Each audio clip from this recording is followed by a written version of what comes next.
निर्मला जी, केंद्रीय मंत्रिमंडल के मेरे अन्य सहयोगीगण, आरबीआई गवर्नर, विभिन्न मंत्रालयों के सचिव, देश के अलग अलग कोने में मुख्यमंत्री, मंत्रिपरिषद के लोग जो इस कार्यक्रम का नेतृत्व कर रहे हैं, अर्थनीति से जुड़े सभी जानकार, बैंकिंग सेक्टर के एक्सपर्ट्स, अन्य महानुभाव, देवी और सज्जनों, 75 डिजिटल बैंकिंग यूनिट्स, इसके शुभारंभ के इस अवसर पर सभी देशवासियों को हार्दिक शुभकामनाएं। आज देश डिजिटल इंडिया के सामर्थ्य का फिर एक बार साक्षी बन रहा है। आज 75 डिजिटल बैंकिंग यूनिट्स देश के 75 जिलों में धरातल पर उतर रही है। मैं इस मिशन से जुड़े सभी लोगों, हमारे बैंकिंग सेक्टर को, हमारे आरबीआई को बहुत बहुत बधाई देता हूं। साथियों, भारत के सामान्य मानवी के जीवन को आसान बनाने का जो अभियान देश में चल रहा है, डिजिटल बैंकिंग यूनिट्स उस दिशा में एक और बड़ा कदम है। ये सिर्फ एक ऐसी विशेष बैंकिंग व्यवस्था है जो मिनिमम डिजिटल इंफ्रास्ट्रक्चर से मैक्सिमम सेवाएं देने का काम करेगी। ये सेवाएं कागजी लिखापट्टी और झंझटों से मुक्त होगी और पहले से कहीं ज्यादा आसान होगी। यानी इनमें सुविधा होगी और एक मजबूत डिजिटल बैंकिंग सुरक्षा भी होगी। गांव में, छोटे शहर में कोई व्यक्ति जब डिजिटल बैंकिंग यूनिट की सेवाएं लेगा तो उसके लिए पैसे भेजने से लेकर लोन लेने तक सब कुछ आसान हो जाएगा, ऑनलाइन हो जाएगा। अब कल्पना करिए, एक जमाने में जब एक ग्रामीण को, हमारे गांव के नागरिक को, एक गरीब को छोटी छोटी बैंकिंग सेवाओं के लिए संघर्ष करना पड़ता था, उसके लिए ये एक बहुत बड़ा कदम हुआ करता था। लेकिन आज बहुत आसानी से इस बदलाव को वो जीने के लिए आनंदित हो जाएगा, उत्साहित हो जाएगा। साथियों, हमारी सरकार का लक्ष्य भारत के सामान्य मानवी को एम्पावर करना है, उसे पावरफुल बनाना है। इसलिए हमने समाज के अंतिम पायदान पर खड़े व्यक्ति को ध्यान में रखकर नीतियां बनाई और पूरी सरकार उसकी सुविधा और प्रगति के रास्ते पर चली। हमने दो चीजों पर एक साथ काम किया। पहला, बैंकिंग व्यवस्था को सुधारना, उसे मजबूत करना, उसमें पारदर्शिता लाना, और दूसरा, वित्तीय समावेश किया, फाइनेंशियल इंक्लूजन किया। पहले जब बौद्धिक सेमिनार्स होती थी। बड़े बड़े विद्वान लोग अर्थव्यवस्था की, बैंकिंग व्यवस्था की, गरीबों की चर्चा करते थे। तब स्वाभाविक रीते वित्तीय समावेश की बात होती ही थी। लेकिन जो व्यवस्थाएं थी वो विचारों तक सीमित रह जाती थी। व्यवस्थाएं इस क्रांतिकारी कार्य के लिए, फाइनेंशियल इंक्लूजन के लिए, समावेश के लिए तैयार नहीं होती थी। पहले सोचा जाता था कि गरीब खुद चलकर बैंक चला जाएगा, बैंक सिस्टम से वो जुड़ जाएगा। लेकिन हमने रिवाज बदला। हमने तय किया कि बैंक खुद चलकर गरीब के घर तक जाएंगे। इसके लिए हमें सबसे पहले गरीब और बैंकों के बीच की दूरी कम करनी थी। हमने फिजिकल दूरी भी कम की और सबसे बड़ा जो रुकावट थी उस मनोवैज्ञानिक दूरी को भी हमने कम किया। हमने बैंकिंग सेवाओं को दूर सुदूर में घर घर तक पहुंचाने को सर्वोच्च प्राथमिकता दी। आज भारत के 99% से ज्यादा गांवों में 5 किलोमीटर के भीतर कोई न कोई बैंक ब्रांच, बैंकिंग आउटलेट या बैंकिंग मित्र, बैंकिंग कॉरेस्पॉन्डेंट मौजूद है। इसके अलावा देश में जो पोस्ट ऑफिस का व्यापक नेटवर्क था, आज इंडिया पोस्ट बैंक के जरिए वो भी बैंकिंग की मुख्य धारा का हिस्सा बन चुका है। आज देश में हर 1 लाख वयस्क आबादी पर जितनी बैंक शाखाएं मौजूद हैं वो जर्मनी, चीन और दक्षिण अफ्रीका से ऐसे देशों से भी ज्यादा है। साथियों, हम सामान्य मानवी के जीवन स्तर को बदलने का संकल्प लेकर के दिन रात मेहनत कर रहे हैं। हमारा संकल्प है व्यवस्थाओं में सुधार का। हमारा संकल्प है पारदर्शिता लाने का। हमारा संकल्प है आखिरी पंक्ति में खड़े व्यक्ति तक पहुंचने का। जब हमने जनधन अकाउंट की मुहिम शुरू की तो कुछ आवाजें उठी कि गरीब बैंक खाते का क्या करेगा।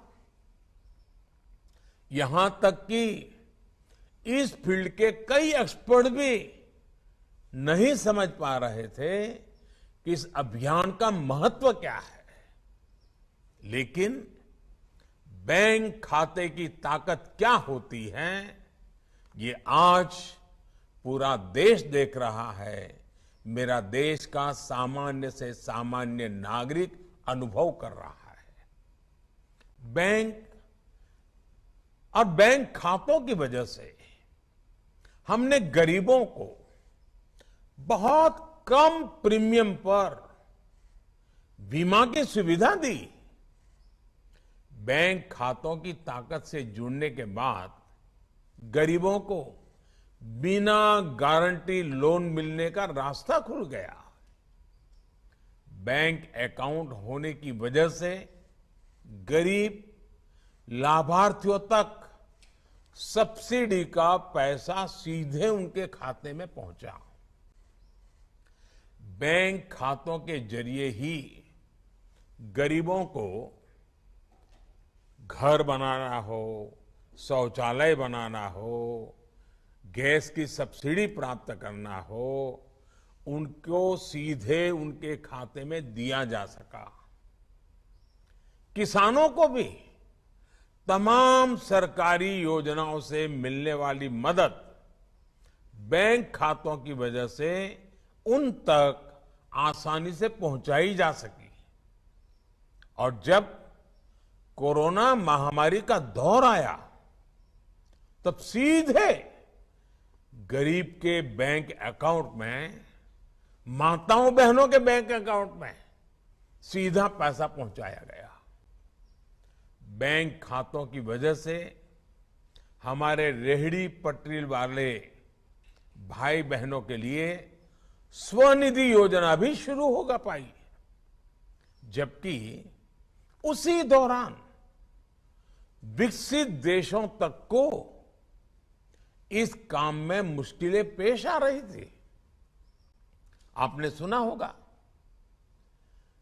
अभी अभी आईएमएफ ने भारत के डिजिटल बैंकिंग इंफ्रास्ट्रक्चर की भूरी भूरी प्रशंसा की है। इसका श्रेय भारत के गरीबों, भारत के किसानों और भारत के मजदूरों को जाता है, जिन्होंने नई तकनीकों को हिम्मत के साथ, समझ के साथ अपनाया, उसे अपने जीवन का हिस्सा बनाया।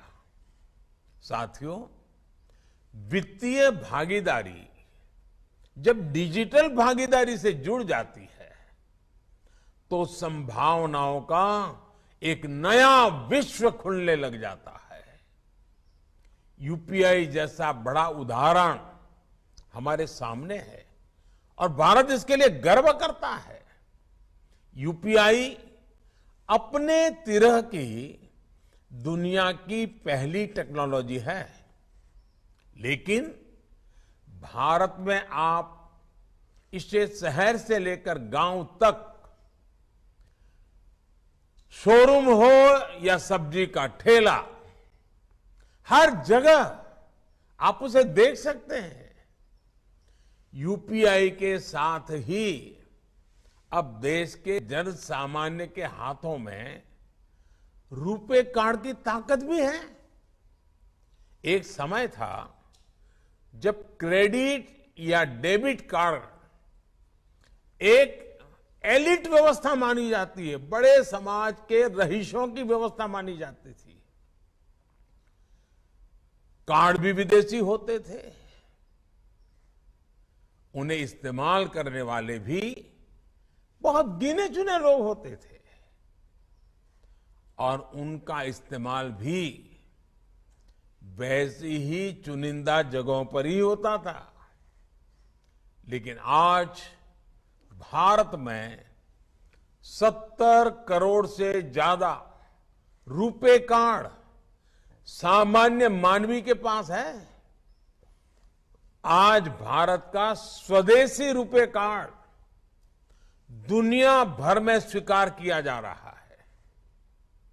टेक्नोलॉजी और इकोनॉमी का ये जोड़ एक और गरीब की गरिमा और मध्यम वर्ग को बहुत बड़ी ताकत दे रहा है, तो साथ ही देश के डिजिटल डिवाइड को उसे भी खत्म कर रहा है। साथियों, जैम यानी जनधन, आधार और मोबाइल की त्रिशक्ति ने मिलकर एक बड़ी बीमारी का इलाज भी किया है। ये बीमारी है भ्रष्टाचार की बीमारी है। पैसे ऊपर से चलते थे, लेकिन गरीब तक पहुंचते पहुंचते गायब हो जाते थे। लेकिन अब डायरेक्ट बेनिफिट ट्रांसफर यानी डीबीटी के जरिए पैसा जिसके नाम से निकलता है उसके खाते में पहुंचता है, उसी समय पहुंचता है। अलग अलग योजनाओं में अब तक डीबीटी के जरिए 25 लाख करोड़ रुपए से ज्यादा की राशि ट्रांसफर की जा चुकी है। और कल देश के करोड़ों किसानों को वैसे ही 2,000 रुपया वाली किस्त भेजने वाला हूं। भाइयों और बहनों, भारत की इस डीबीटी और डिजिटल ताकत को आज पूरी दुनिया सराह रही है। हमें इसे आज एक ग्लोबल मॉडल के रूप में देखा जा रहा है। वर्ल्ड बैंक तो अब यहां तक कह रहा है कि भारत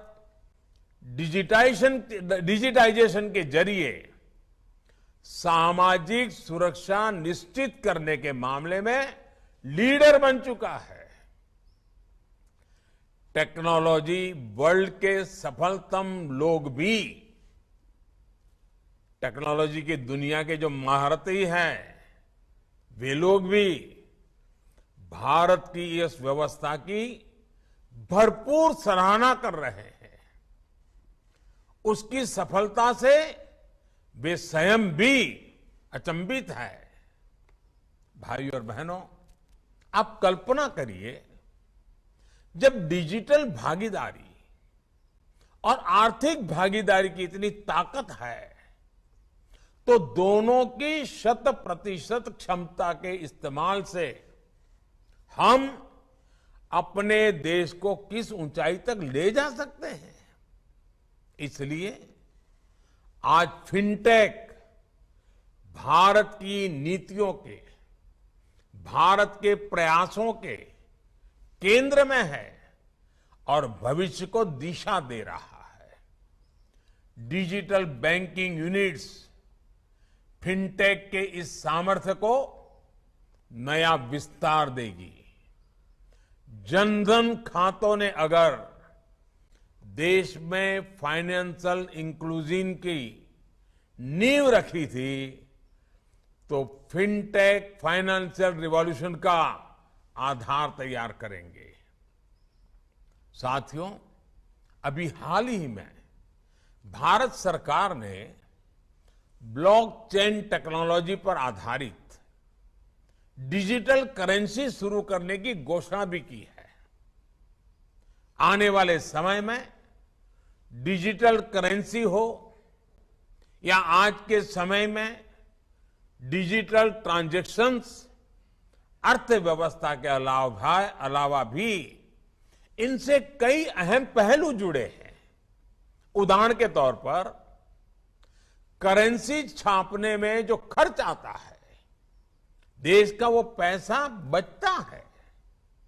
करेंसी के लिए पेपर और इंक हमें विदेशों से मंगाते हैं। डिजिटल इकोनॉमी के जरिए हम इससे भी बच रहे हैं। ये एक अलग तरह से आत्मनिर्भर भारत में भारत की बैंकिंग सेक्टर का, हमारे आरबीआई का बहुत बड़ा योगदान मैं मानता हूं। साथ ही कागज की खपत कम होने से पर्यावरण को भी एक बड़ा लाभ होगा। साथियों, बैंकिंग आज वित्तीय लेन देन से कहीं आगे बढ़कर गुड गवर्नेंस और बेटर सर्विस डिलीवरी का भी एक माध्यम बन चुकी है। आज इस व्यवस्था ने प्राइवेट सेक्टर और लघु उद्योगों के लिए भी ग्रोथ की असीम संभावनाओं को जन्म दिया है। आज भारत में ऐसा शायद ही कोई क्षेत्र हो जिसमें टेक्नोलॉजी के जरिए प्रोडक्ट और सर्विस डिलीवरी एक नया स्टार्टअप इकोसिस्टम न बन रहा हो। आप देखिए, आज आपको बंगाल से अगर शहद चाहिए हो या असम से आपको बैम्बू प्रोडक्ट की जरूरत हो, अगर आपको केरल से हर्ब चाहिए हो या लोकल रेस्टोरेंट से कोई पसंदीदा चीज खाने के लिए मंगवानी हो, या फिर आपको कानून से जुड़ी सलाह की जरूरत हो, हेल्थ के लिए कोई सलाह की जरूरत है, या गांव में बैठे किसी युवा को शहर के किसी टीचर से क्लास लेनी हो, डिजिटल इंडिया ने वो सब मुमकिन कर दिया है जिसकी हम कुछ साल पहले कल्पना भी नहीं कर सकते थे। साथियों, डिजिटल इकोनॉमी आज हमारी इकोनॉमी भी और हमारे स्टार्टअप वर्ल्ड की भी मेक इन इंडिया और आत्मनिर्भर भारत की बहुत बड़ी ताकत है। आज हमारे छोटे उद्योग, हमारी एमएसएमईज जेम जैसी व्यवस्था के जरिए सरकारी टेंडरों से भी भागीदारी कर रहे हैं। उन्हें व्यापार के नए अवसर मिल रहे हैं। जेम पर अब तक 2.5 लाख करोड़ रुपए के ऑर्डर दिए जा चुके हैं। आप आकलन कर सकते हैं, इससे देश की लोकल इकोनॉमी को वोकल फॉर लोकल के मिशन को कितना बड़ा लाभ हुआ होगा। डिजिटल बैंकिंग यूनिट्स के जरिए इस दिशा में अब कई और नए अवसर पैदा होंगे। हमें इस दिशा में इनोवेशन करने होंगे। नई सोच के साथ नए अवसरों का स्वागत करना होगा। साथियों, किसी भी देश की अर्थव्यवस्था उतनी ही प्रगतिशील होती है जितना वहां का बैंकिंग सिस्टम मजबूत होता है। आज भारत की इकोनॉमी एक निरंतरता के साथ आगे बढ़ रही है। ये इसलिए मुमकिन हो रहा है क्योंकि इन 8 वर्षों में देश 2014 के पहले वाले फोन बैंकिंग सिस्टम से डिजिटल बैंकिंग पर शिफ्ट हो गया है। 2014 से पहले की फोन बैंकिंग आप लोगों को भली भांति याद होगा और समझ गए होंगे।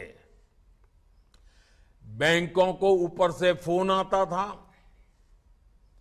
और तय होता था कि बैंक कैसे काम करें, किसे पैसे दें।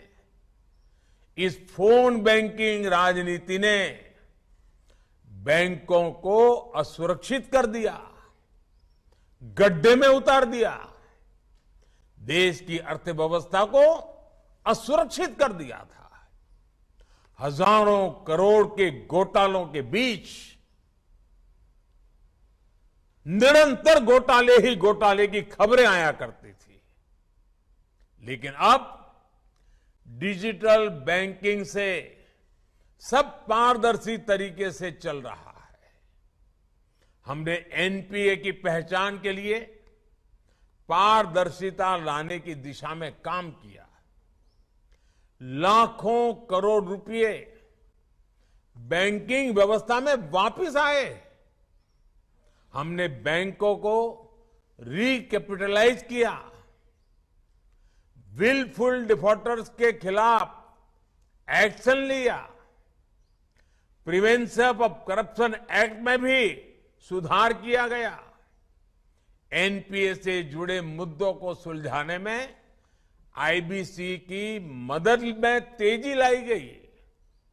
हमने लोन के लिए भी टेक्नोलॉजी और एनालिटिक्स के इस्तेमाल को बढ़ावा दिया, जिससे एक पारदर्शी और वैज्ञानिक व्यवस्था खड़ी हो सके।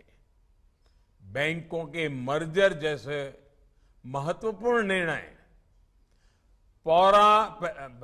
पॉलिसी पैरालिसिस के शिकार थे। देश ने उन्हें भी उतनी ही मजबूती से निर्णय किए, कदम उठाए। आज निर्णयों के नतीजे देश के सामने हैं, दुनिया सराहना कर रही है। डिजिटल बैंकिंग यूनिट जैसी नई शुरुआत और फिनटेक के इनोवेटिव इस्तेमाल के जरिए अब बैंकिंग व्यवस्था के लिए एक नई सेल्फ ड्रिवन मैकेनिज्म तैयार हो रहा है। हम इससे उपभोक्ताओं के लिए जितनी ऑटोनॉमी है, बैंकों के लिए भी उतनी ही सुविधा और पारदर्शिता है। मैं चाहूंगा इस तरह की व्यवस्थाओं को कैसे और व्यापक बनाया जाए, कैसे इसे लार्ज स्केल पर आगे बढ़ाया जाए।